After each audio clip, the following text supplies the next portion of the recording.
Alright, so you've decided you want an AR-15. One of your next biggest choices is, do I want an A2 style, like this one, with fixed iron sights, or do I want an A4 style? Or, yeah, I guess you could call it A4 flat top style. One of the biggest disadvantages about the A4, this one doesn't have it. This one actually has a pinned-in gas block. A lot of them will just be clamped on or have a set screw in it. They're really easy to jostle them off to one side, and then your firearm will no longer function. This one's pinned in. They took an A2 sight and just chopped the top of it off. So that's a pretty big plus. When you do look for your ARs, I'd strongly recommend finding one with a pinned-in front gas block, because I, myself, have actually had the gas block shift, and then my firearm didn't want to run. Whatever one you decide, if you go with the A2 or the A4, they are both very fine firearms. What I would not do is get an A4 and put a carrying handle on it. The hole for your hand to go in there is kind of small. It's smaller than this one because they got to have room to have your clamp screws. And then if you have a front gas block that's not pinned on and it's just clamped on, and then you throw another sight on top of that, that gives you a whole bunch of leverage to shift it.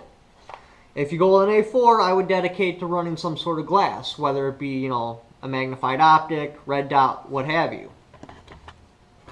With the A2, they do offer an adapter to go on top so you can mount a scope on top of this. I'm strongly recommending you do not do that. I actually made that mistake with my first AR-10 A2. Once you put the scope up there, to look through it clearly, you gotta have your eye leveled to about here.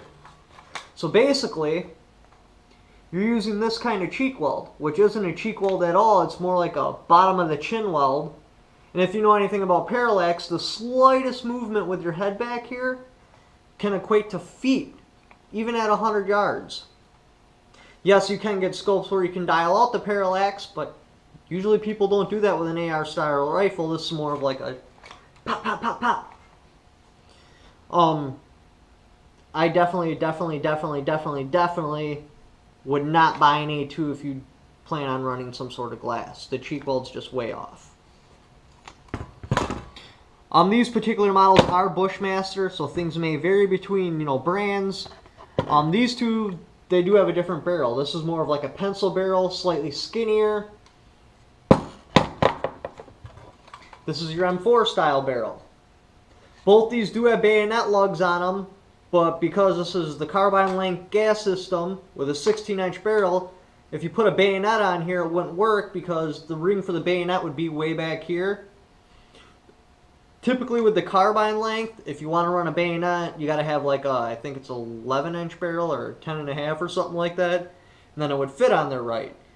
And if you're really set on running a bayonet on an AR, and you don't want to get your tax stamp for an SBR, what you're going to want to do is get a mid-length gas system with your 16-inch barrel, then you'll be able to click your bayonet on. This one also has a bayonet lug, same exact problem. So both these rifles might as well not even have a bayonet lug. Both of them have exact same internals. Really your biggest difference between these is your upper receiver, your gas block, and with this manufacturer, the barrel. Sometimes, the barrel's the same between them. With manufacturers, this manufacturer isn't. Both these rifles will be extremely accurate. You throw a free floating handguard on here, it would be nothing to hit 1 1/4 MOA, which is pretty respectable. This is also very accurate. Even without a free floating handguard, I don't actually know the number, but I'm going to guess somewhere around like 1.5 MOA. I'm a personal fan of the iron sights, especially the AR ones, because they got the range back here. So if you know the range, you can just dial it in. Then there's no reason for holdover. You just aim directly at your target. But it's definitely a decision you're going to want to make. Your decision between the flat top or the A2 basically comes down to, am I going to run some sort of glass? If not, and you want to run iron sights, I would definitely go with the A2. It's much harder to knock off an iron sight that's actually part of the upper. Like, you can really bang on that and nothing's going to happen. Same with the front sight. But thanks for watching. Don't forget to subscribe, and hopefully I'll have some more videos out to you soon.